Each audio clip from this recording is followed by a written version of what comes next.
Akka mul'atan kabajamtoota hordoftoota keenya miidiyaa kana like subscribe gochuun maatii ta'aa isiniin jenna. Akkasumas odeeffannoo mi'aawaa fi waqtaa'oo ta'an guyyaa guyyaan kan isiniin geenyu ta'a.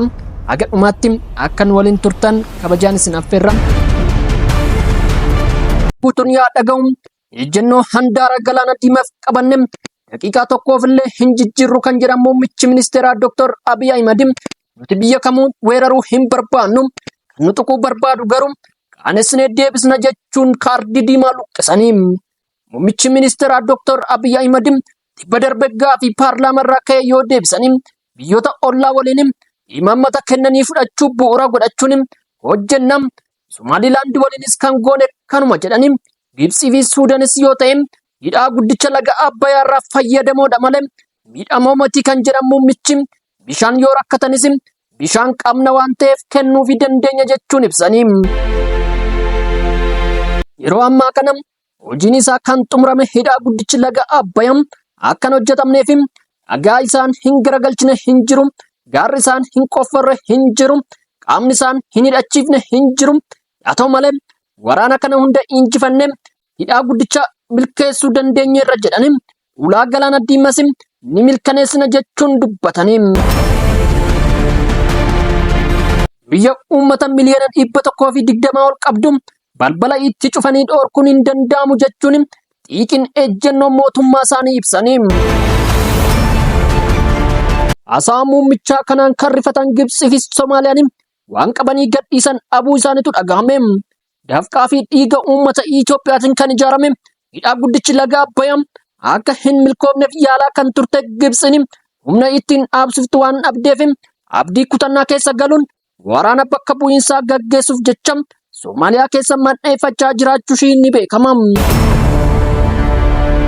Itoophiyaan gama meeshaa waraanaatiinis ta'e humna namaatiin ga'umsa weerara ofirraa ittisuu qabdi kan jedhan muummichi ministeeraa Dr. Abiy Ahmed imaammanni dippiloomaasii Itoophiyaa biyyoota hunda waliin nagaa fi waltumsuun jiraachuu akka ta'e himanii ilaalchi Itoophiyaan hiyyeettidha fedhii ishii galmaan gaachuu hin dandeessu jedhu sirreeffamuu akka qabanis himanii.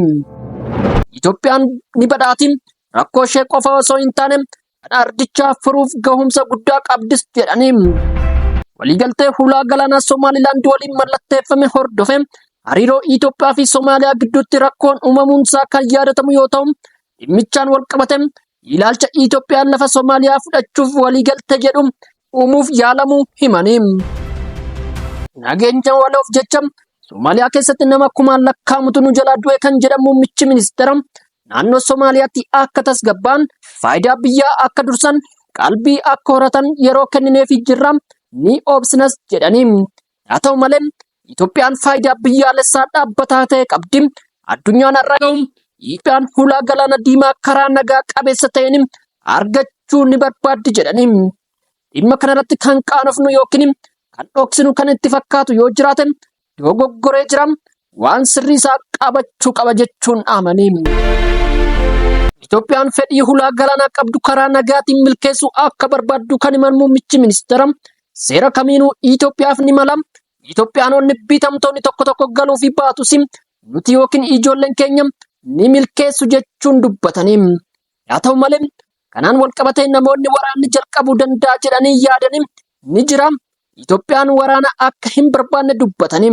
Namoonni yaaddoo biyyoonni Itoophiyaa weeraruu danda'u jedhan darbee darbee ni mul'ata kan jedhan muummichi namni kamiyyuu Itoophiyaa humnaan weeraruu hin danda'u, humna ofirraa ittisuus gahaa qabna jechuun ibsanii.